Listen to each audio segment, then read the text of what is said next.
Well, howdy, everybody, and welcome. I hope you all can see me and hear me right now. Seems like you can. My name is Jason Mark. I'm one of the co-founders and co-managers of Alemany Farm. We're a 3.5-acre organic fruit and vegetable farm and orchard in San Francisco. And this workshop today is going to be based on a lot of things I've learned in the last 15. This is what I've learned in the last 15 years of being a co-manager of Alemany Farm, as well as some lessons from my own backyard garden here in Oakland, California, which at just a couple hundred square feet is probably more of the scale that most of you are at, and I think it's going to be a little bit more applicable to your situations. We know that right now, especially during the time of this pandemic, that a lot of people are really eager to get a garden started. For the first time ever, or maybe for the second time ever, you're thinking about planting some fruits and vegetables in your backyard to do a little bit of your own home scale cultivation, to perhaps just boost by some small little measure the food security of your own family, friends, and neighbors. So this class is really targeted for you. This is for the first time grower. Maybe you're like a second season grower, but you've got a lot of questions you want answered. So this is for you. It really is, as the workshop title said, Gardening 101. And so we're going to start with the basics. So the class today is going to be kind of in two main chapters.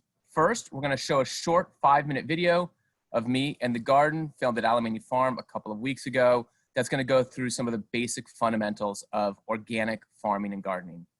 I'm going to pause and have a good 15 minutes for questions and answers. If you've got a question, the best way to do it is to, at the bottom of your screen, drop it in the Q&A box there. That's going to be the best way for us to be able to facilitate questions today. So we'll do a good 15-minute conversation, and then we'll do a second chapter, which is then a planting demonstration. Again, a short video, about a 10-minute video from the garden, again, followed by ample time for questions and answers.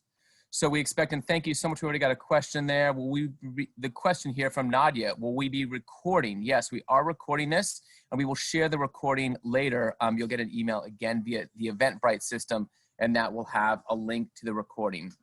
So very easy to go back. I'll also be sharing a bunch of resources today. Some of those I'll put just in the Q&A or in the chat, but they'll also be sent to you later via Eventbrite. Again, thank you so much. Already getting some great questions here.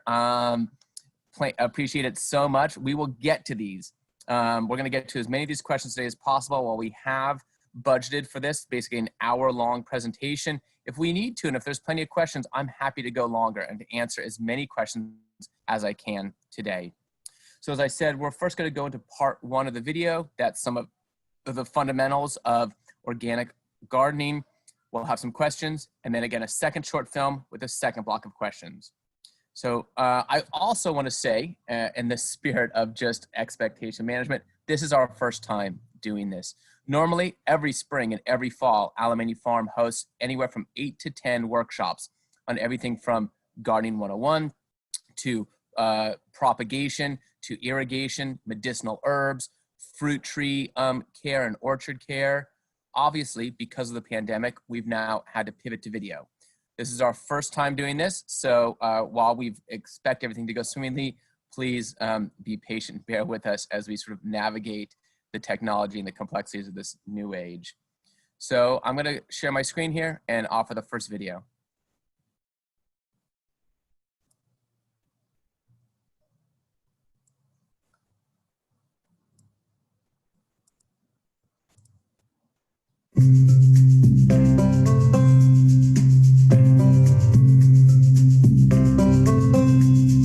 Howdy, everybody. My name is Jason Mark. I'm one of the co-founders and co-managers of Alemany Farm. We're a 3.5-acre organic fruit and vegetable orchard and garden right here in the middle of San Francisco.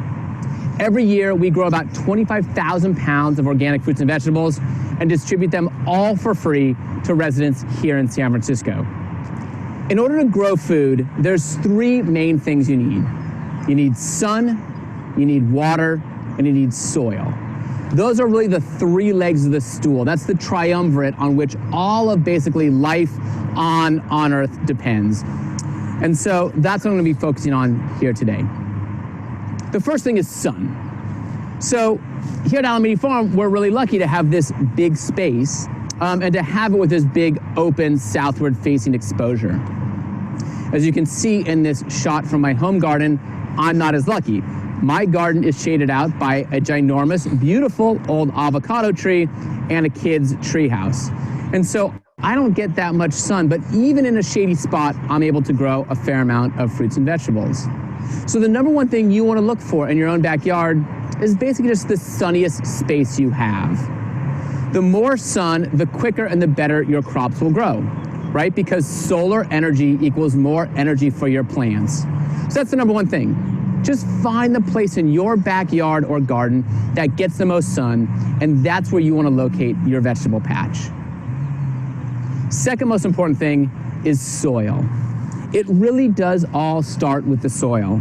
Right here in this little handful of organic soil is basically more bacteria and fungi, separate living creatures, than all the people on Earth. There are literally billions of living things in this handful of soil.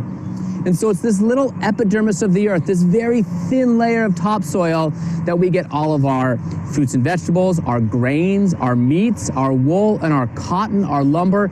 Everything that we depend on really comes from the soil. And so organic gardening is really not just about growing plants, it's about growing soil. Now, how do you do that? I think the most important thing is to know what you're working with. So some of you are going to be growing in raised beds, similar to what we'll see later in the class. And in that case, you're probably bringing in topsoil that you've gotten from a local garden supply company or the local nursery or hardware store. Some of you might be going into actually what I'd call indigenous soil, right? The soil that's right there in your own backyard. Perhaps you're taking a little bit of patch of brown and trying to turn it green. Maybe it's a lawn that you're converting. In that case, you want to know what kind of soil type you're working with. I would recommend, if you are going into indigenous soil, to make sure you get a soil test, especially if you're in an urban area. You definitely want to check for lead, which is a neurotoxin, and if you've got too much lead in your soil, then you need to be very mindful about that. You can also do a basic soil test, just from UMass Amherst, and they'll give you basic information about the pH of your soil, as well as the core macronutrients of nitrogen, phosphorus, and potassium. I mentioned nitrogen, phosphorus, and potassium because when you do go to the garden store and you're looking for bagged fertilizer or aged manures, both of which are great for getting a garden started, you're probably going to see some numbers on there. So here is some EB Stone organic fertilizer, and you'll see right on here it says 4-6-2. That's giving you the relative percentages of first number is nitrogen, second number is phosphorus, and the third number is potassium. So what this is telling me is that this is a pretty phosphorus-rich fertilizer right here. And you can see it's got some sunflowers on it. That makes sense in a way because phosphorus is really key towards flower production, root growth, and then fruit production. Nitrogen is one of the main building blocks of plants, and potassium is really crucial for photosynthesis. So we don't need to get into too much science today, but I did want to explain that so you know what those numbers mean. So the third most important thing then is water. Obviously, plants need water to survive. You can see here at Alemany Farm, we use drip irrigation. And I've got a shot here also of the drip irrigation system at my house. It's really quite easy to do and relatively inexpensive. And if you've got the time and a little bit of money to do it, I would highly recommend it. With the drip irrigation system, once it's installed, you can just get on an easy to remember schedule and be getting water right onto your beds right when you need them. All right, everybody. So that was the first chapter of the overview. So I'm going to open up for some questions. I do want to offer a couple of quick thoughts. One is this workshop is certainly geared for Northern California. Our farm obviously is based in San Francisco. And so much of what I'll be talking about today is geared toward farming and gardening and backyard gardening in the greater Bay Area. That said, we're really happy to know today that we've got participants on this workshop from Los Angeles and from Atlanta, Georgia, and from St. Louis and from Portland, Oregon. And so much of what I will be talking about is going to work for your regions as well, especially since we're talking about today mostly spring and summer gardening. On that note, I do want to share that we will send this out later again in the follow-up email. You should look for something like this. I'm not sure how well it's going to show up there, but I think you can see it. A seasonal planting calendar. Right now, we're basically in the middle of spring, heading towards summer. So this is the perfect time to get your garden started. The air temperatures are warming up. The soil temperatures are warming up. So you can start planting right now squash and cucumbers and beans and tomatoes. And that's probably true. I don't know exactly what the weather is right now in Atlanta, Georgia, or St. Louis, Missouri, but I'm sure you guys can't be more than a number of weeks after us in terms of soil temperatures and air temperatures at this time of year. So I will share out that planting calendar, a seasonal planting calendar that's geared for the Bay Area. I'm just going to jump into some of these questions here. We've got a great question here from Chandini about totally rehabbing a garden. Do you suggest clover cover for the ground? That's a great question. Cover crops, which are usually legumes, are a great way to build soil fertility and to build soil organic matter. So yes, clover would be among the kind of families you could do there. You could do a red clover, you could do a white clover. You'd probably want to broadcast it pretty intensely, water it in. You're going to get that clover to come up. I would then get it well established, and then you want to mow it and reincorporate it into the soil. Clover is going to both fix some atmospheric nitrogen, and then once you mow and incorporate that clover into the soil, that's going to build up soil organic matter. I would also recommend, we get, and I'll try to make sure this goes out in the email afterwards, we get a lot of our materials from a great organic company here in Northern California called Peaceful Valley Farm Supply. They've got all sorts of different kinds of cover crops. You could do bell beans, you could do Austrian field peas. They've got a really nice mix that you can do. I think it's just branded as Soil Builder. We normally buy that again for us at by the 50 weight. You're not going to need 50 pounds of that, but I'm sure they've got smaller volumes you could do. So I'd recommend maybe buying some of that Soil Builder mix, which is going to have bell beans, vetch, Austrian field peas, and oats. You could put that over the ground that you're trying to reestablish, whether that's a little patch of brown that's kind of been left derelict for a number of years, or if you're trying to rehabilitate a lawn. Water it, get it well established. And by well established, I mean a good, 2.5, even 3 feet tall. Come in and mow it, and then incorporate it as best as you can in the soil and let it break down. And that's going to be a great way to get your garden started. Stephanie's got a question, which we're going to tackle in section 2 of the workshop about, is it better to plant plants directly or to get a, oh, I see. Stephanie's question is about planting in, again, sort of what I would call indigenous soil versus a planter box. It really depends upon your backyard and how much topsoil you think is already there.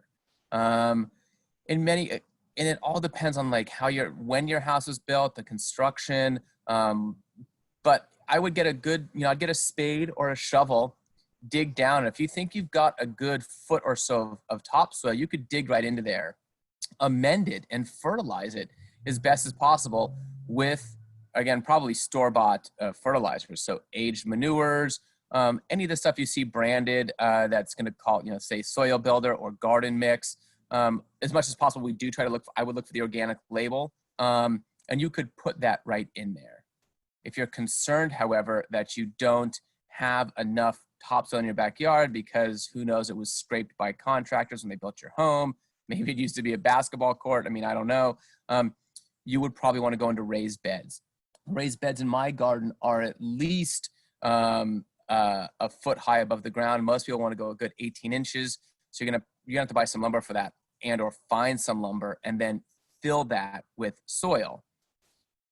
As I said, I think many of the products at your typical garden center, your Lowe's, or Home Depot, wherever you go, those are going to be pretty good if you're really ambitious. Or if you can go in with your neighbors, you could buy a bulk delivery from a local soil company. Here in the Bay Area, I would recommend Acapulco Rock and Soil.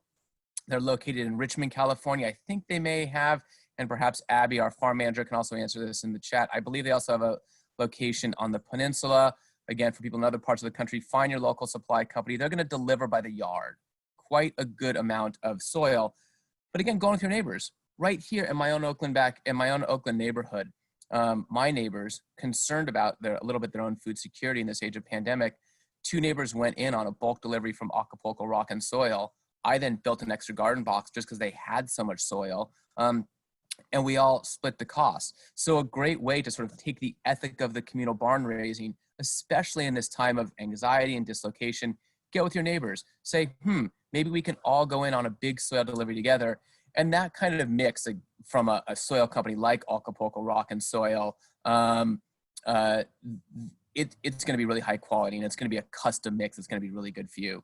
Abby is also saying American Soil or Broadmoor are another couple of good companies here in the Bay Area. Oh, Gianna's got a great, so Stephanie, I hope that answered your question. I think in general, it depends on your backyard. Get out there with a shovel, see if you've got any topsoil. If you've got a foot of topsoil, you can go right into it. And if you don't, you're probably going to want to go into a raised planter box. Jean or Gianna here's got a great question. I've been composting for years in a plastic compost bin and still have yet to see a worm. Why?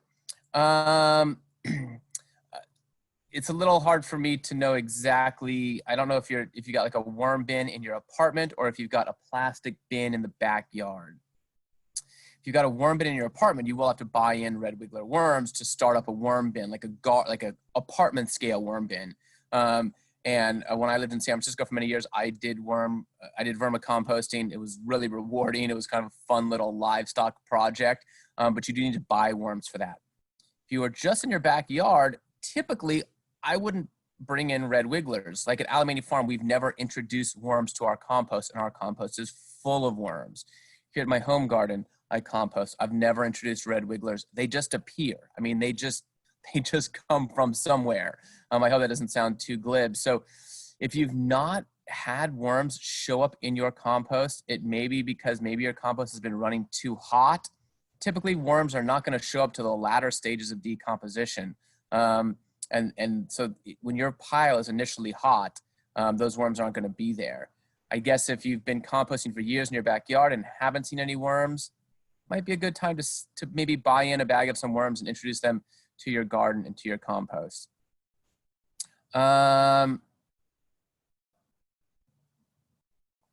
question here, although Jack, our assistant farm manager, has got a good point here that he's putting to me in the chat. Is there a barrier between your compost pile and the earth? Again, my compost pile, which is just a plastic stackable kind that's relatively cheap, I inherited it from somebody. So I think I'm stacked up like 4 levels. I'm kind of looking at it from the corner of my eye. There's no barrier between the bottom of my compost and the soil and my just Oakland backyard soil. That's one way for earthworms to get in there. If perhaps you've got a plastic level on the bottom of your compost bin, I guess that could be creating a barrier. Oh my God, so many questions. I really appreciate it, folks. Will you touch on continued gardens for those of us who rent? Gina, this is a great question. I'm a renter. I've been here in this apartment in Oakland for 10 years, even as I've kept a toe in Alemany Farm in San Francisco. I'd say all work, there's a great Albert Schweitzer quote, which is all work that's worth anything is done in faith. It's not always granted to the sower to see the harvest. Like it's an act of faith. You know, I mean, I put in garlic last fall, even as my building was being sold, hoping I would still be around in the spring to see it come to fruition. So that always is a little bit of a concern as a renter, right? You are making some capital improvements and you're making big investments in sweat equity. And I guess you just have to do it as a work of faith. Obviously, you'd probably want to consult with your landlord, make sure it's okay with the landlord, make sure that the watering is okay with the landlord. Could have a slightly higher water bill, which in most rental situations here in California, I believe that the landlord pays the water bill.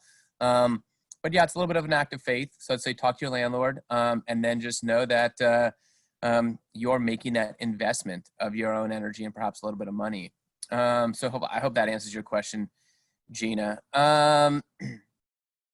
Great question here from Leah. I've inherited some boxes in my backyard full of soil, but it's super rocky, though also has lots of bugs and worms and seems like it's happening. What would you suggest to do with soil that's both rocky and alive? So great question here. And we didn't get into, in an earlier version of the video, I got into the three main soil types. And we kind of cut that part of the video because it got a little bit too detailed, but I'm going to hit on it now. There's three main soil types. There's clay, there's silt, and there's sand.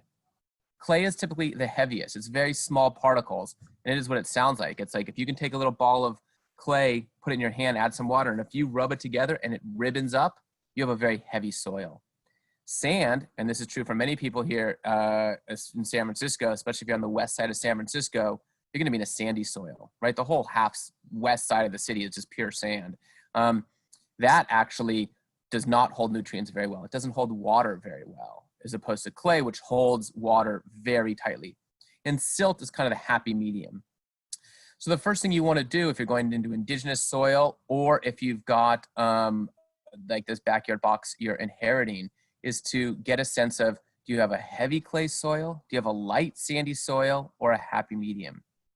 In almost any case, when in doubt, add organic matter. Organic matter, and especially finished compost, is like the perfect soil conditioner. First of all, it's providing organic matter to your soil, which is feeding the biotic life in there, and it's getting the fungi and the bacteria to actually break down that organic matter. And in the course of doing that, they mineralize the soil and make available those macronutrients. Compost also has got this wonderful property of both perfectly holding and retaining moisture and shedding moisture. Okay, so again, a clay soil is going to hold too much moisture. A sand soil is going to let too much moisture leave very quickly. So when in doubt, add compost. So it sounds, Leah, like you've got a really good start. Sure, it's a little rocky, but you've got bugs and worms in there. So I'd say either start making some of your own homemade compost, and we hope to do later this spring an entire video just on backyard compost creation, or again, bag products from the garden store. Aged manures would be fine. Anything that's sort of branded as like soil booster, soil conditioner, topsoil, vegetable garden soil. That's what I would do. But it sounds like you're off to a really great start. I want to hit this question here from Ma del Consuelo Garcia Rodriguez. Really great question here about covering materials like wood shavings that doesn't have plants and to avoid weeds. I think what Ma del Consuelo is asking here is about kind of what do you do with the space in between your garden beds. At Alemany Farm, we use a pretty thick wood chip mulch. So all of our paths at Alemany Farm receive a wood chip mulch. Here in my own backyard garden, I mulch with wood chips as well in the paths.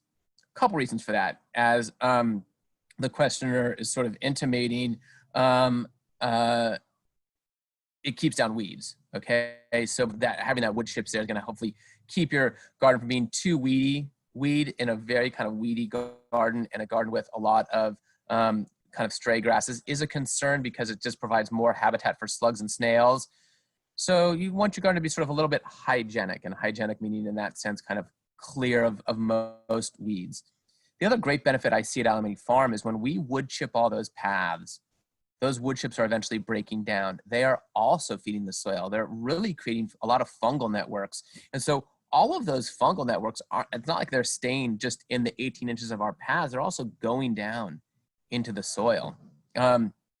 So I think, yes, if you've got the organic matter or you can buy in some bagged wood chips, definitely wood chip your paths wood chip your paths as much as possible. I think it's a great way to do that. I see you got a lot of questions here about raised beds on concrete. Can I put a raised, and this is from Zane, can I put a raised bed on concrete?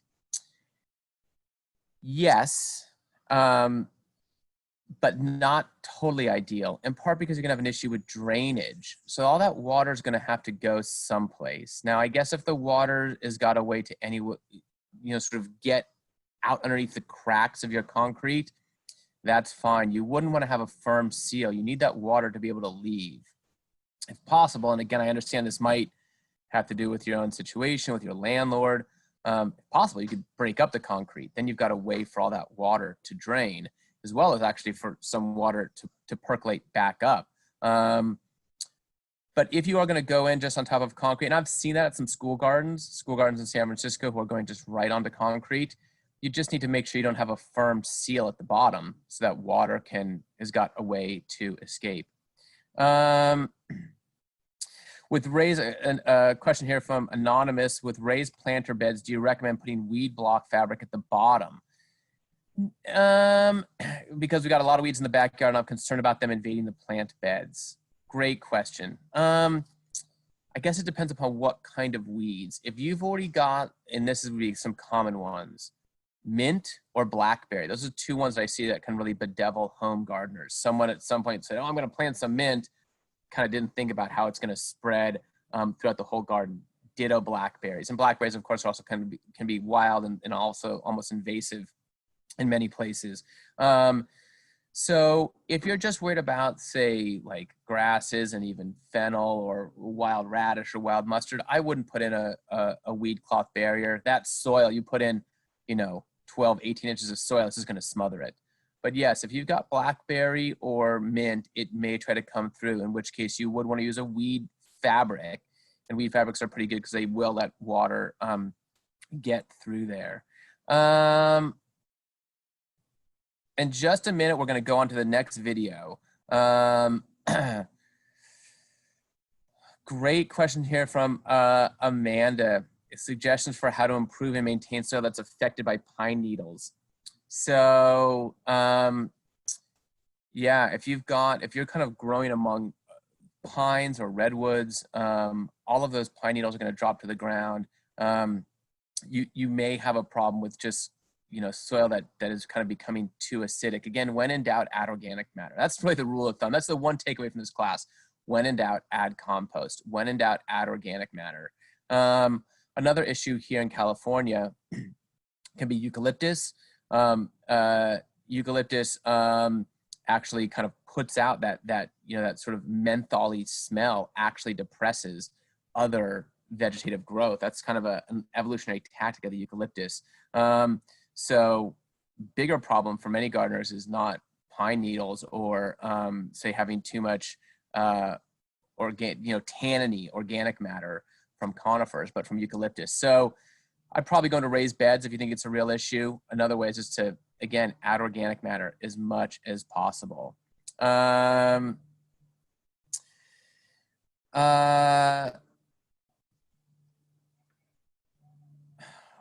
abatement. Yeah, rats can be an issue. Certainly, I kept chickens here for a number of years. Rats became an issue.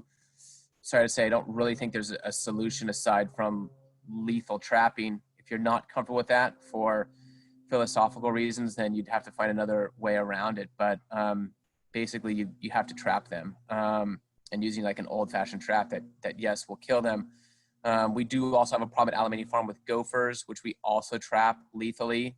It's totally a drag. I've got somebody here, Holly in Pacifica, says we've got gophers. Go online. You can find a number of different kinds of gopher traps, and it requires some work. Like you got to go out there, you have to look for their holes, their runs. You need to then kind of excavate their runs and set the traps, and then kill them. Again, I recognize that for some people that's really hard. At Alemany Farm, we've made that decision because we know that if we let the gophers go, they'll just sort of overwhelm. They'll overwhelm the garden. I'm going to do one last question on the fundamentals before we go to the planting demonstration. And then again, we'll have plenty of more time for conversation and Q&A. But I do want to get to Daniel's question here about what would be the best way to compost in an apartment. Hands down, a worm bin. So many cool designs out there. You can get rectangular ones, you can get round ones, they stack. And it's a great way to move through a good chunk of your home kitchen waste in an apartment. You can throw just about anything in there except for citrus. I think it's also not recommended, and I don't teach our worm composting class, though I did keep worms for a number of years. I think you're not supposed to do citrus, and there's most people don't do that much coffee grounds. I think you can do a little bit of coffee grounds, but it's really just you're layering in almost all of your kitchen waste. I don't think you don't do bones and meat either, though eggshells are okay. But you can divert a good amount of your own home kitchen waste into a worm bin and then get at the end of it just really incredible high octane compost from your worms.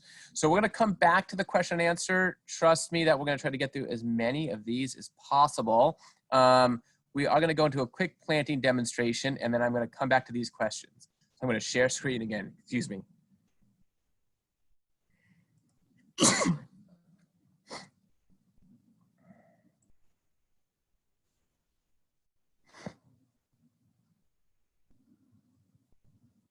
All right, folks, so this is really the fun part where we get to actually get our hands in the soil and do some planting. This here is what we call one of our kitchen boxes, and it's a raised planter box similar to what you might have at home. So it's a really good example of how you can do this in your own backyard. So what we're gonna plant out here today is a pretty nice selection of a mix of some summer crops and kind of all year seasonal crops like some collard greens. So I'm gonna first add some organic fertilizer, some amendment. And here at Alemany Farm, what we mostly use is what's called feather meal. This is ground up chicken feathers, and it's high in nitrogen. So you see, I'm gonna do a very light dusting. It's very light. Again, this is pretty high octane stuff. Next thing I'm gonna wanna add is our compost. So this is our homemade compost. We make this here at Alemany Farm, just with basically green matter from the garden, a little bit of coffee grounds as well, and sometimes some aged horse manure. A really great sign of how rich this is that we've got red wiggler worms who are here in this soil. It's a really great indicator of whether or not your compost is adequately finished. So it depends how much you're gonna need depending upon how established your garden is. If you're going into new soil in your backyard, you're probably gonna wanna add more than this. Here at Alemany Farm, we're doing what we'd call a no-till system. We do very little tillage, and I would say that is one of the kind of classic, as it were, kind of rookie mistakes of a lot of home gardeners. They're doing a little bit too much tillage. So you could, in fact, just leave it like this. If you think you might need to incorporate it a little bit, my tool of choice is this 3-prong cultivator. It's a really great tool for minimal tillage. I'm not going more than a couple of inches down in the soil. You don't need to do a big, heavy dig. If you're going into new soil and you've got to break up a hard pan in your backyard, again, if you're, say, converting a lawn, you're gonna wanna use a digging fork. What you can see is this 4-pronged fork, these very strong, durable metal tongs there. So this can also be a workhorse of your garden. If you were gonna do tillage with a tool like this, don't flip over the soil. A lot of folks do that. You don't actually wanna do that. You can see what I'm doing here is I'm just kind of putting it in there and popping it. You can come through and do a last cultivation with an iron rake, and you can see how that breaks up any of those larger clods in there. You can also then use the back of the rake to smooth it out. Having it smooth like that is important mostly just because you don't have a lot of peaks and valleys, or I should say to avoid having a lot of peaks and valleys where water may pool up. And a special consideration if you are in a place that gets significant summer, spring rainfall. The most important thing to keep in mind when you're planting is to think about spacing. I'd say another kind of rookie mistake that I see a lot of home gardeners and first-time home gardeners do is to plant too densely. You see this tiny little crop and you think, oh, it's so cute. We can kind of pack them in. But this friend is going to become about 3 feet in diameter. It needs a lot of space eventually. Same with this tomato, which is going to grow significantly large, could be a couple feet around and quite high. So even though I have all this space here, after I plant and after all of this stuff matures, it's not going to feel like so much space. So I've got my trusted hori hori, which is a Japanese hand trowel, very popular among gardeners. You can also buy a somewhat cheaper version with a plastic handle there. I'm gonna wanna be at least a foot for this tomato away from the edge of the box. I don't want that tomato's roots to really get in there and start to feel too cramped. So I'm gonna put, and I'm even gonna go actually more like 18 inches. I'm gonna put that tomato about right there. Now the thing about tomatoes is, they're what's called an advantageous rooter, which means that they'll throw out new roots from their main stem. And you can see there, I'm gonna try to show this to you, those little hairs along the stem, those will all turn into roots, as will in fact these kind of subsidiary branches can also root once put underground. So I'm going to plant this thing all the way to there. That seems significant, right? That's a good kind of 6 inches below my main root ball here. So I'm going to dig a pretty good hole. What I like to do is I'll take my fingers, spread them apart like this, turn it over. Lightly then press this so that it comes out with the root ball intact. And then put this friend into its new hole. Again, those branches are going to go underground. That's totally fine. They will hopefully form new roots. And I may even, while taking care to kind of break up some of the larger clumps, I may even do a little bit of a mound there to get some additional adventitious rooting. Also, a mound like that will slightly heat up the soil. A lot of people like to mound their tomatoes like this, sometimes to plant cucumbers, which is another heat-loving crop in a mound like that. It will slightly increase the temperature of this soil that's in the mound. I'm gonna also, another trick mostly with tomatoes here, is I'm gonna cut off any flowers. I don't really want this friend to be flowering right now. I want for the next couple of months to encourage some really aggressive vegetative growth. And then when it starts putting out flowers, say 6 weeks from now, those are gonna form fruits. But I don't need flowers and fruits right now. I'm really eager to get some aggressive new growth on here. So, as I was saying, even though these look so small, I'm gonna plant them quite close to, quite far apart. Typically these are 1 foot long, 12 inches long. It's also a really nice little measuring tool there. And you'll see even on mine, it's got hash marks there for measuring. So I'm gonna go 1, 2, 3 at least. Seems, again, quite spacious. There's a lot of space in there, but that's okay because eventually this squash is gonna fill up that space.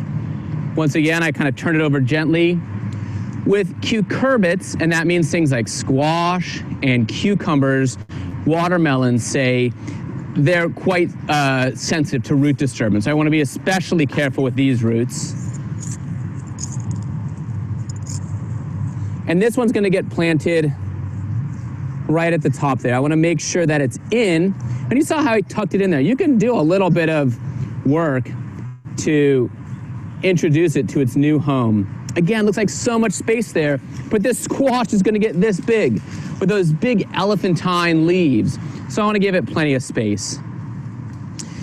That said, I do wanna make the best use of this space in the short term. So what I'm gonna do is what's called an intercrop. I'm gonna plant some lettuces among these squash and tomatoes. This is a little gem lettuce. You might have seen it on menus and such. This is going to be ready in a scant 4 to 5 weeks. And so by the time this squash starts to crowd out these lettuces, it's going to be fine because these lettuces are going to get harvested anyway. So I'm going to do a couple of rows of lettuce right in here. These I can put more at just like 6 inches from, say, the side of the bed because I've got much smaller root requirements. Again, I'm going to open a hole, plop that sucker in there, and go. The spacing on these can be much more aggressive or much more tight, again, because they don't need much space. So it's really a scant 6 to 8 inches. I will still, though, be careful and be mindful about spacing as I do this second row. I'll then offset these in a kind of chevron pattern, right? You can see that. So I'll kind of line it up so that this one is in between those two. That's going to give you a pretty nice amount of salad in about 4 to 5 weeks. So I'm going to do a block of collard greens down here. Again, I'm going to want to be at least 3 feet. 1, 2, 3. We'll call it right there. These, I think the sweet spot is really around 15 inches. I'm going to go 1, 2 to get me about 15 inches. That would be 24 inches all the way down, right? So this is 12 and change.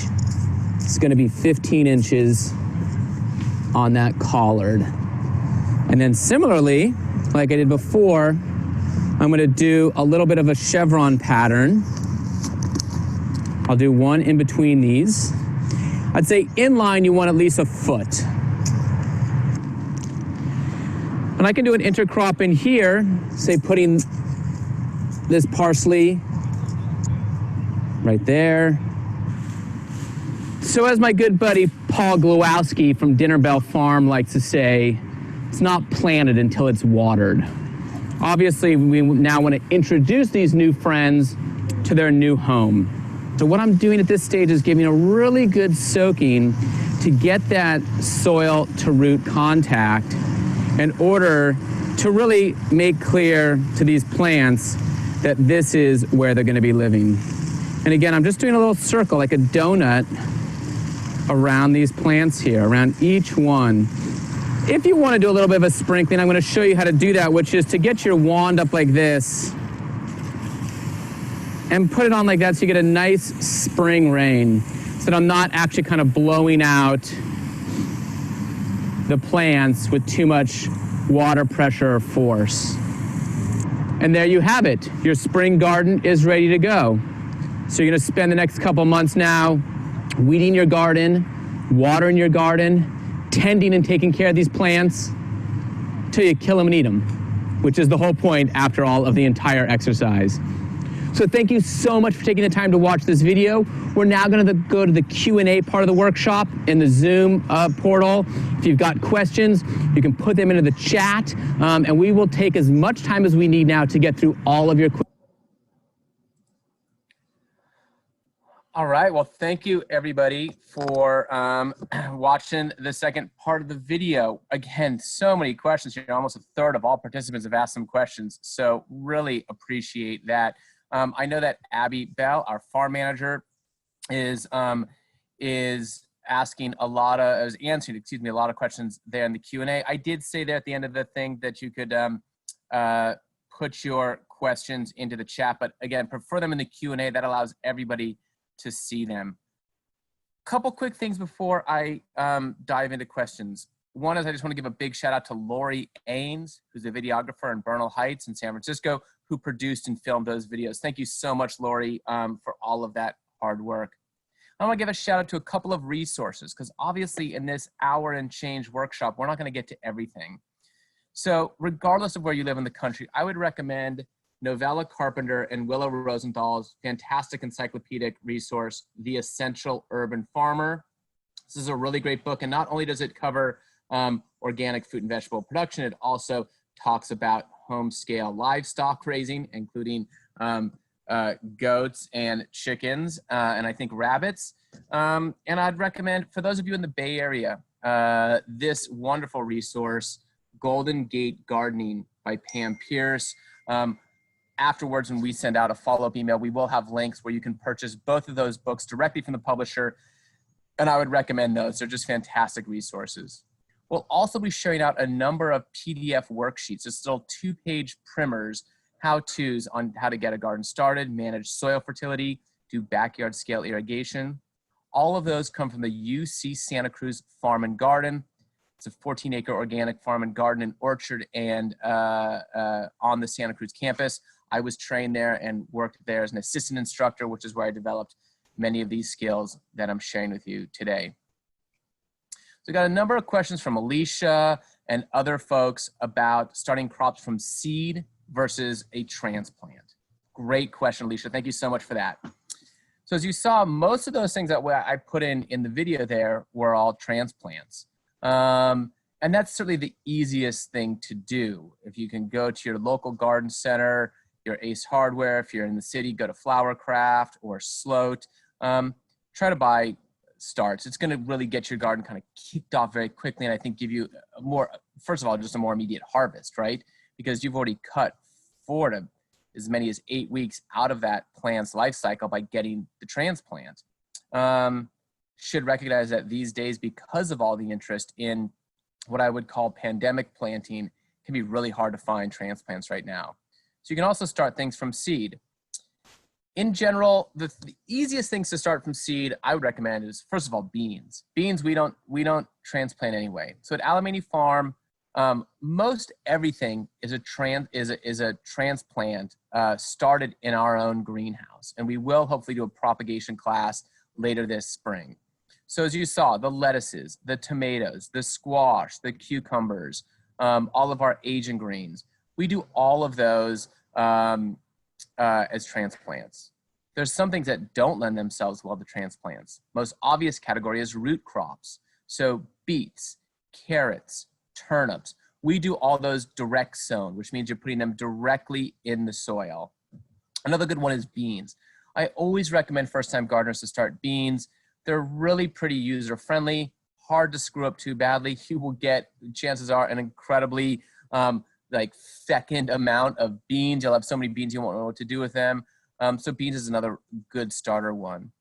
In general, when planting directly in the soil, you want to be mindful. I think one of the big mistakes people make is to plant too deeply. Those seeds don't want to go down very deeply. They really only want to be covered with about as much soil as about as much soil as they are in size. So that you're talking like a quarter of an inch, you know, maybe even like 1/8 of an inch for something small, like a lettuce seed. You are barely covering it because that seed, if it's too down in the soil, is not going to have enough energy in it to get above the surface of the soil and then to begin photosynthesizing. I should say that this year, because I wanted to get in the ground a little bit sooner, I also did direct sow squash and cucumbers. You can do that as well. In any case, no matter what you're planting, the really crucial period is the first 7 to 10 days to get germination. Most things will take about a week to germinate, which means to sprout. And during that time, you really do need to water almost every day to just make sure that seed bed is nice and moist to allow the seed to germinate. But the short answer to your question, Alicia, is as much as possible, I think, buy transplants.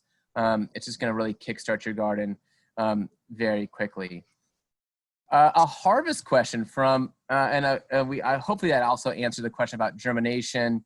Yeah, germination is really tricky, Gina, and so that's why we'll try to do a whole special class on it. So, you know, I'd say stay tuned for that. Again, the problems of your indoor cultivation, it could have been, I mean, the most likely kind of problems were either too much water or too little water. Too much water, if you're watering too much, you can have what's called damping off, which creates actually like a little hard crust on your soil that kind of looks almost kind of algae-like. So you're actually sort of developing a little algae on your soil. One way to avoid that is never water toward the end of the day. Always water kind of at the beginning of the day. If you are, say, like in a south-facing window and you've chosen that for your area to do germination and propagation, you might have to water twice a day, but it's really tricky about hitting the sweet spot between too little water and too much water. A great question here from Christina about harvesting. So thanks for that. Let's flash forward just a little bit to what it's like once your garden is established. And she's asking about trimming leafy greens and what's their longevity. So for many of the leafy greens, I'm going to say here like kale, collards, chard, spinach, you can do what's called a cut and come again. Like I'm not waiting until I get a chard that's a completely kind of perfect farmer's market looking bouquet of chard and then cutting that whole plant. No, I have in my backyard, I think I've got 6 chard plants and I've got then 9 or so kale plants. If I'm gonna make some chard for dinner, I go out there and I give all 6 of those plants a haircut. I just cut the biggest leaf from each of the 6. And then I can come back 5 days later and cut the biggest leaf from, again, the 6. And so you're doing this cut and come again. Eventually, actually, your chard or kale plant or your collard plant will get quite tall because you keep harvesting off the leaves and it keeps growing. So you're gonna have like a kale plant that's like 2.5 feet tall, looking almost kind of like a palm tree because you've harvested everything else off the length of it. In terms of longevity, most of those plants I just named are annual crops, meaning right, their whole life cycle is going to happen in less than a year, from seed until harvest, and then they will want to go to flower to produce a new seed in a new generation. You can usually, for the stuff you plant in the spring, you might be able to get them to go a whole 8 months, like before they go to seed. They probably won't want to go to seed until the following spring when the daylight and the temperatures start to warm up. So it can be like 8 to 10 months. I will say, and this is kind of fast forwarding to a different time of the year, for my overwintered greens, I then plant a new round of greens in the fall to take me into spring. Those you normally only get 6 months out of, because then the day length change in the spring and the temperature change in the spring will trigger them to start to go to flower. But you're going to get at least 6 months off of most of those leafy greens. Spinach is a little bit different. It might want to, it's not going to be as much of a cut and come again, but you can usually get at least 3 cuttings off of it. And you can do the same thing, I would say, with salad mix. There's a lot of great mixes out on the market where it's like a you're getting 6 or 8 varieties of lettuces in a single seed packet. You can sow those almost like a carpet, water them. It's going to come up like this very vibrant red and green and purple mix of lettuces. It's going to look just like a bagged salad mix from the store. And you can come in there with scissors and cut the whole thing. And then it will flush again into new growth. And you can usually get 3 to 4 cuttings off something like that before they start to get a little bit old and a little, not exactly woody, but just say a little bit tougher. I hope we had a question about recommendations on books or on indoor gardening. I'm sorry, I'm not going to get to that one today. It's kind of just a whole separate one. We are going to try to answer as many questions as possible on this chat, and we will come back to many of them and answer them via email later this weekend or over the weekend. I bought some starters from Alemany Farm last year. Will we be able to do contactless pickup if we prepay you? Great question, Joanne. We should think about that. I think we might be able to do that. We have been trying to keep the greenhouse going in spite of the pandemic, and we will get back to you directly and see if we can do some plant sales with contactless pickup. Great question from Nadia. This is a really easy, Nadia says this is a weird question, but it's pretty common. I caught my cat going to the bathroom in one of my raised beds. Is it safe to use that soil now, or should I replace it? You definitely need to be very mindful about dog or cat feces in your garden beds. It certainly, can be a way there are diseases in cat and dog feces that you wouldn't want to come into contact with. I don't think you need to replant the entire, if your cat is using it full on as a litter box, then you have an issue. If it's a one-time occurrence, you can pick it up and, again, in general, add more organic matter. It's kind of like the solution to pollution is dilution. Keep adding more and more organic matter, and you're kind of, essentially kind of overwhelming it. So if it's a one-time occurrence, dog or cat poop in your garden beds, I wouldn't worry about it. If you have a cat that's using it as a litter box, that's a concern, and you don't want that. I will, because I do have a neighbor's dog who sometimes comes over into the yard. I do a couple of different things. Sometimes I'll do chicken wire around the bed. You can also just buy those kind of old-timey looking little fences that's got kind of an Anna Green Gables vibe to them. You can put around. Typically what I find, at least with the dogs that are living among my neighbors and sometimes come over here, is that once the crops get kind of bigger, they just stay out of it. I guess it depends upon the idiosyncrasies of your dog or cat. But once it's pretty mature, the dogs or cats stay out. Great question here from Kay. Advice for growing in the shade. Well, as I said at the beginning of the workshop, as much as possible, try to avoid that. Find the sunniest place possible.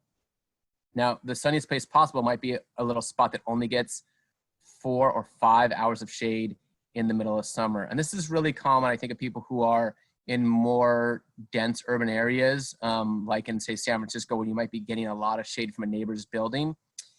If you just have a shady spot, you're going to have to go with crops that don't have high light requirements. So you can sneak in a kale or a chard, many of the Asian greens, bok choy, joy choy, making choy. You can get away with lettuces, but you're going to have a tough time with a tomato or even a squash or a cucumber. So if you've got a more shady spot, you're going to have to go things that have got less light requirements. A question from Pat. Is it advisable to plant tomatoes in the same spot year after year? No. In general, you want to, even at your home little garden scale, want to be practicing a little bit of crop rotation. And that's mostly to avoid pests and diseases that can stick around. So big problem with tomatoes as well as strawberries is something called verticillium wilt. We've struggled with this at Alemany Farm in recent years. So if you're planting tomatoes in the same ground or in the same, say, box year after year, you could start to have a problem with some soil diseases. So even in my little garden, which is only 5 beds of roughly all about 6 by 3, I do try to do crop rotation.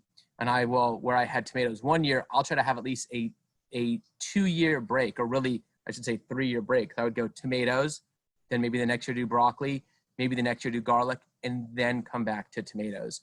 So you do want to do crop rotation, and that's managing for pests and diseases. It's also managing for fertility. Trying in general to follow a heavy feeder like a tomato with a light feeder like a lettuce. So as much as possible, try to do that. We are at the top of the hour and we still got a lot of questions. So I invite people to hang out. We're gonna try to go another 15 minutes if you need to go because you got responsibilities. Again, you can pick up the recording that we'll share out later over Eventbrite. But we are gonna go for another 10 or 15 minutes since there are questions we haven't gotten to, and we still have got a lot of folks here. Could you provide a diagram of what you planted in the raised bed in the video? I will try my best to do that. I think we can try to do that. Also, there's a question about spacing recommendations. Both of the resources that I shared earlier, Pam Pierce's Golden Gate Gardening or Novella Carpenter and Willow Rosenthal's The Essential Urban Farmer, should have spacing recommendations there. Also, if you are planting directly by seed, there'll be spacing recommendations on the seed packet.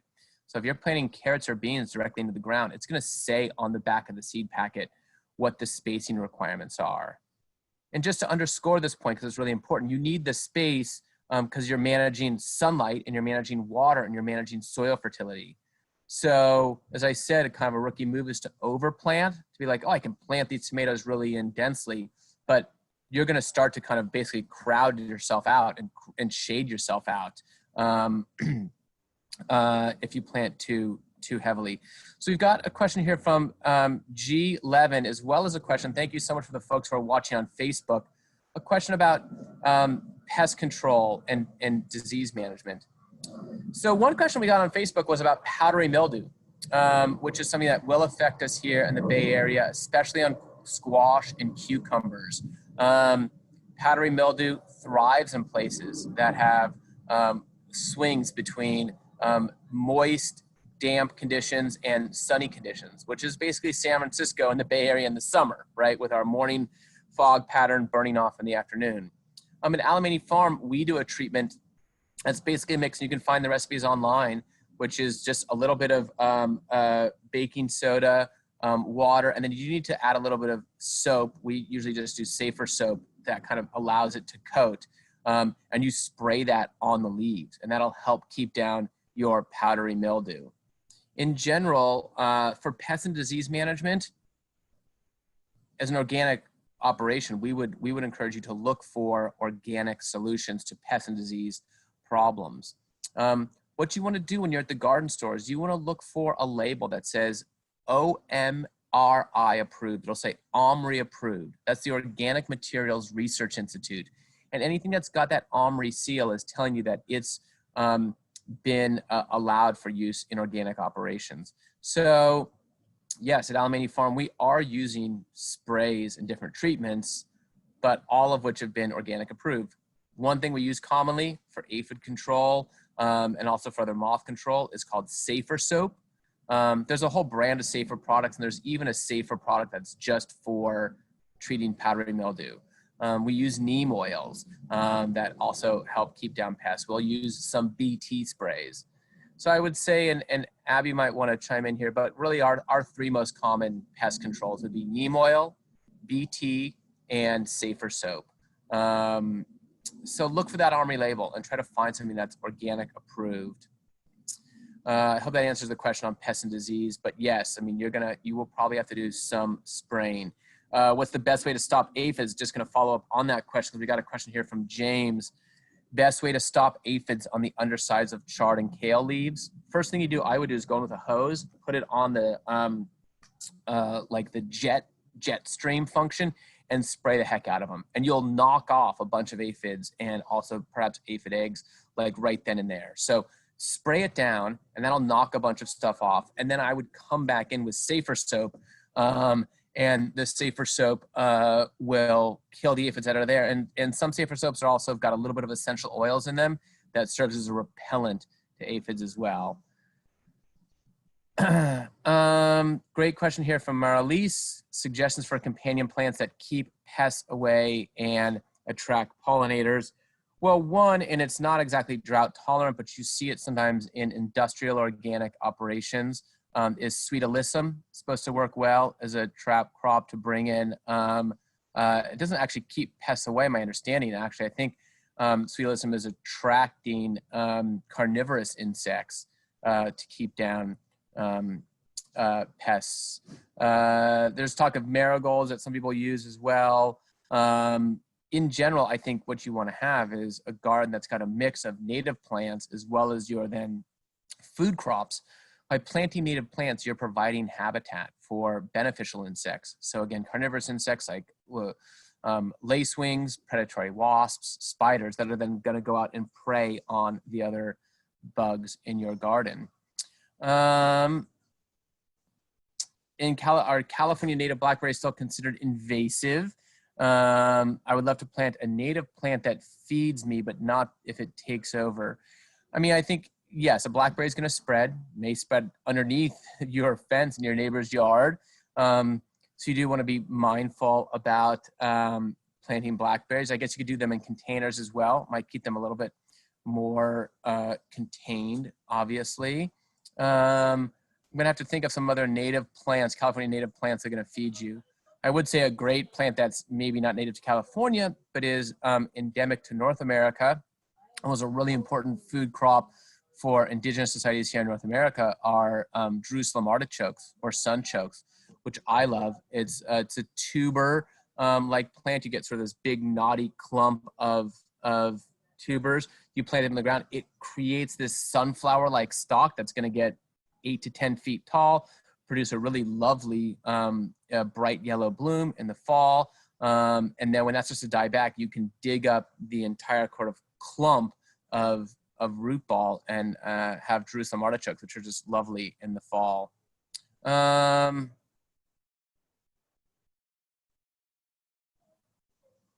Sorry, folks, I'm trying to go through all of your questions here. Just moved to a new home that's got raised beds with drip irrigation. Any considerations for soil? Well, okay, so I think the question here from Alicia in Novato is like, what are the considerations in raised beds or containers? Well, one is you do need to continue adding either new organic matter, or organic fertilizers like we do in the form of feather meal. So one question here is depth. As much as possible, you want a pretty deep container. I wouldn't recommend for folks to go any shallower than a 12-inch, 1 foot high, or that is deep container. You know, there's a question earlier about concrete. Like the depth, or I'd say like the height of your container box is really dependent upon whether you are sitting on top of soil or you're sitting on top of concrete. Like if you're on concrete, you need at least, I think, a 2 feet high box. My boxes are only a foot high, but that's okay because they're sitting on what used to be a lawn. So I dug up that lawn and I dug it down years ago through a forking method, through a single spade's depth method, and I kind of dug into that former lawn at least 1 foot deep.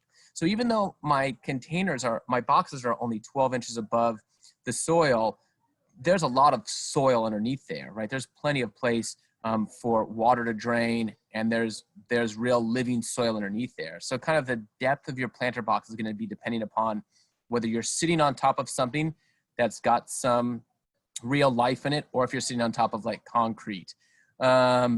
terms of fertilizing, yeah, every time you plant, you're going to want to add some new fertility, either in the form of an organic fertilizer like our feather meal, and or in the form of compost or aged manures. Question on watering frequency, and this is really important. And we didn't get into it too much, so I showed it a little bit in the video. And I hope this doesn't sound glib, because people ask me this all the time, but it's like, how much to water? And it's neither too much nor too little. You kind of got to find that sweet spot, and it will change over the course of the maturity of your crop. So if you've got like a box of immature lettuces, they're really only going to need like maybe a half an hour on your drip lines 2 or 3 times a week. Once you say have a box that's say mature squash, that's going to need more water. So in summer here in Northern California, in coastal Northern California, midsummer for a mature crop, like a mature tomato or a mature squash, they're going to be losing their evapotranspiration rate, which means that's the amount of water they are losing, either transpiring through their leaves or having evaporate through their leaves and stomata. You need to replace basically 1 inch of water a week.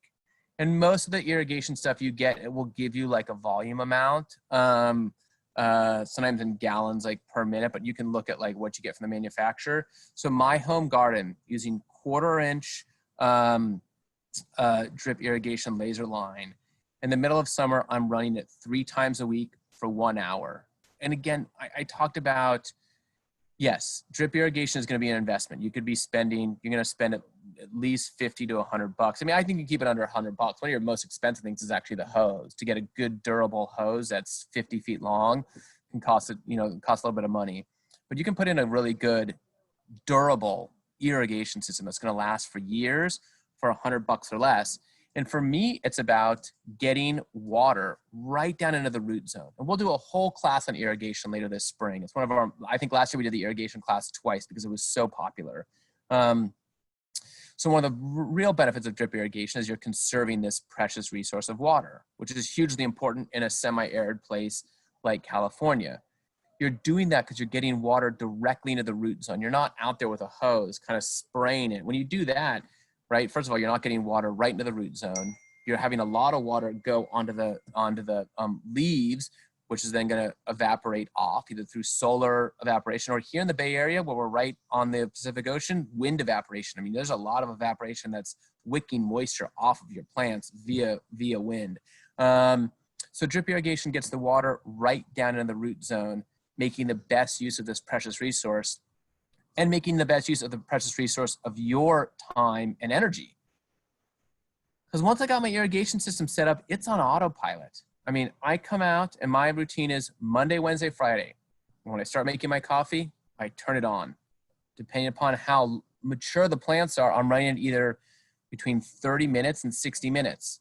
And I have my coffee and I have my breakfast, and then I turn off the irrigation and I don't have to think about it. All I'm doing is turning that nozzle on. And so yes, it's an investment on the front end in time and in resources, but it definitely pays off in the long run.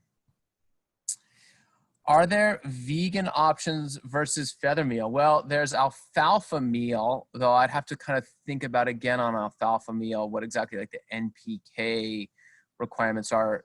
The best vegan option, I think, for maintaining soil fertility, if you really want to make sure there's no animal products that go in there, is to use green manures in the form of cover crops. And I talked about this earlier. Clovers are great. Beans are great, like fava beans. Get a pre kind of packaged mix. We like soil, I think it's called Soil Builder from Peaceful Valley Farm Supply is really fantastic. And sow a cover crop, usually here in California in the winter, let it get mature, mow it, incorporate it. I actually, even in my home garden, in my own beds, I have grown a cover crop. I let it get 2.5, 3 feet tall. I'll mow it with a hedge trimmer, let that all kind of just fall into the bed. I'll come back through with a spade or a shovel, chop it into the soil, and then water it, and it all breaks down and it feeds the soil. It's a great way to sustain your soil fertility and sustain your soil organic matter without using any products that might have might have animal products in there. We're at quarter after, and I'm going to just do a couple more questions, and then we will wrap it. I really, really, really want to thank everybody for all of your attention here today.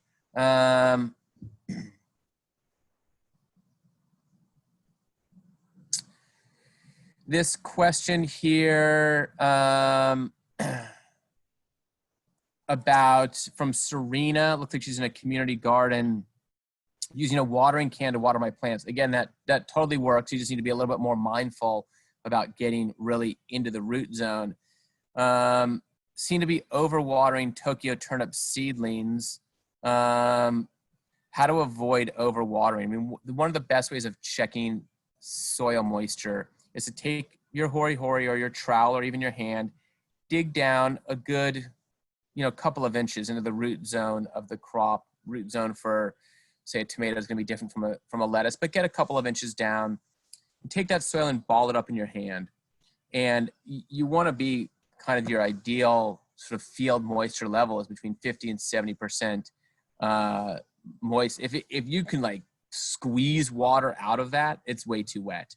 You just want it to be sort of like a damp wrung out sponge, and just the kind of right amount so you can ball it up and throw that, toss it into the air, and if it holds together and you can kind of catch it, it's about the right soil moisture. But I mean, if it's feeling like it's acutely wet and you can squeeze water out of it, that's too much. I think Serena's got this great question. Previously working, yes. I don't. Sorry, we got a question. We got a question here from my little assistant here. He's just going to wave and say hi. I don't know where your headbands are. I got 5 more minutes on here, kid. Thank you so much. Serena was saying earlier it was hard to get to the garden to water. I guess that's one of the small silver linings of shelter in place during the pandemic. You got more time on your hands to go to the garden. Watering once a week is going to be tough. I think you'd have to be there probably at least 3 days a week. And trust me, Serena, I remember how that is. I mean, years ago, I had a community garden plot at the Page Street Garden in San Francisco. I lived in the Haight and worked in the Mission District. I would kind of do it on my commute to work. 3 days a week, I'd go to the garden and try to water, but trying to water just once a week is going to be pretty tough. This question from Colleen, step-by-step for raised beds in Bernal Heights and do not have access to compost. So if you've built these raised beds, I mean, you're going to have to put something in there. Unfortunately, the city is probably not doing the great compost giveaway that usually happens this time every year, in which we are getting the compost from Recology from our garbage company. It's coming back to the city in the form of compost.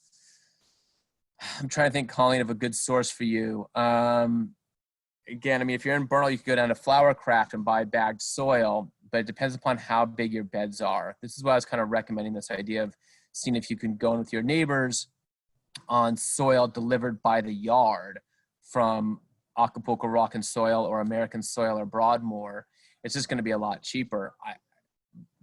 I'm remembering, I think, to like get a bag of compost or soil is usually about like $6 a bag. So you could definitely find yourself very quickly out 30, 50 bucks just on soil. So I do recognize it's a real cost there. So again, maybe thinking about, can you buy a yard or two of soil from a soil company and split the cost with your neighbors who are also doing planting at that time. Soil from Bayview Green Waste. We've gotten that in the past. I don't recall it being the best stuff in the world. I should also say, and I mean, thank God we're so lucky here in the Bay Area for those of us in San Francisco or Alameda counties that all of our green waste is returned back into soil. I mean, what a waste, right? For a city like Chicago out there on the plains is taking, all of this soil in the form of food and then trashing it, not turning that back into soil. We need those circular economies to take our food waste and turn them back into soil. And I'm so glad that Recology does that for us on a municipal and a regional scale. And I should say, the Recology stuff is pretty good, but we also, when we use it for our greenhouse mixes and stuff, we do combine it with other soils, some of our own homemade compost. It's ranged in quality over the years. but I would say it's a great way to get started. So maybe there's some recology compost. So we're now at more than quarter after the hour. It's 11:20. I just want to thank all of you, first of all, for your enthusiasm and your interest in home scale organic gardening and home scale food production. I certainly believe it's a wonderful way, not only to connect a little bit more to planet Earth by getting your hands in the soil and growing some of your own food, but as I said earlier, to get to know your neighbors and your community through, as I said, what I think of as the communal ethic of the barn raising, which is how we do things at Alemany Farm. Everybody chipping in, volunteers, our small staff, partners, to grow food and then distribute it all for free to San Francisco residents. We can't do that right now during the pandemic, but hopefully we'll be able to again very soon. Please stay tuned for the email we'll send out later this weekend. I'll have tons of links in there to PDFs, to other resources, to books and guides so that you can get your garden growing. Please stay tuned for future workshops. This was our first one, but it seemed to have gone pretty well. So we look forward to doing other courses this spring on medicinal herbs, hopefully on propagation and on irrigation, as well, hopefully on compost and soil fertility. So thank you so much for joining. Stay safe out there, go safe, take care of yourselves and one another.